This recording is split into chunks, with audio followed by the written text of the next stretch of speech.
சேஷாத்ரி சுவாமிகள் நிகழ்த்திய அற்புதங்கள். திருவண்ணாமலையில் அக்காலத்தில் இருந்த நாவிதர்களுக்கு சேஷாத்ரி சுவாமிகளை மிகவும் பிடிக்கும்.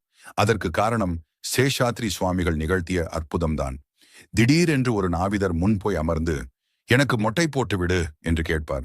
அந்த நாவிதருக்கு மிகுந்த ஆனந்தம் ஏற்படும். ஏனென்றால் அடுத்து நடக்கப் போவது என்ன என்பதை அனுபவத்தில் அறிந்திருப்பார் அந்த நாவிதர்.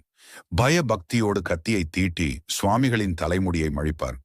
முடி எடுத்ததும் சுவாமிகள் சிரித்துக்கொண்டு குளிக்கச் சென்று விடுவார். அவ்வளவுதான்.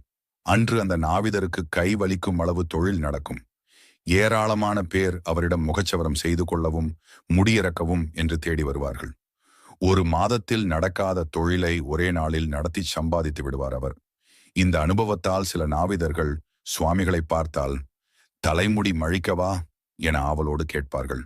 அவர் நினைத்தால் தான் நினைத்த நாவிதரிடம் தானே போய் உட்கார்ந்து கொள்வார். அப்படி ஒரு நாள் ஒரு நாவிதரிடம் போய் அமர்ந்தார் சேஷாத்ரி சுவாமிகள். அந்த நாவிதர் கடவுள் பக்தி கொண்ட தொழிலாளி. பிரியமாக அவரது தலைமுடியை மழித்தார். சுவாமிகள் சிரித்துக்கொண்டே சென்று விட்டார். அன்று ஏராளமான பேர் தன்னிடம் முடிமழிக்க வருவார்கள் என்று ஆவலோடு காத்திருந்தார் நாவிதர். என்ன வினோதம்! அன்று ஒரே ஒரு ஆள் கூட தேடி வரவில்லை. இன்று ஏன் தொழிலே நடக்கவில்லை என சிந்தித்தவாறே கடையடைத்து வீட்டுக்கு புறப்பட்டார் நாவிதர். அப்போது ஓர் அற்புதம் நடந்தது. காற்று ஒரு பெரிய தொகையை புரட்டி கொண்டு வந்து அவர் காலடியில் சேர்த்தது. காலின் கீழ் ஏதோ பொட்டலம் தட்டுப்படுகிறதே என்று எடுத்து பார்த்த நாவிதர் ஒரு பெருந்தொகை தனக்கு அருளப்பட்டிருப்பதை எண்ணி பூரித்தார். சேஷாத்ரி சுவாமிகளை மனதார வணங்கி அந்த பணத்தை கண்களில் ஒற்றி எடுத்துக் கொண்டார்.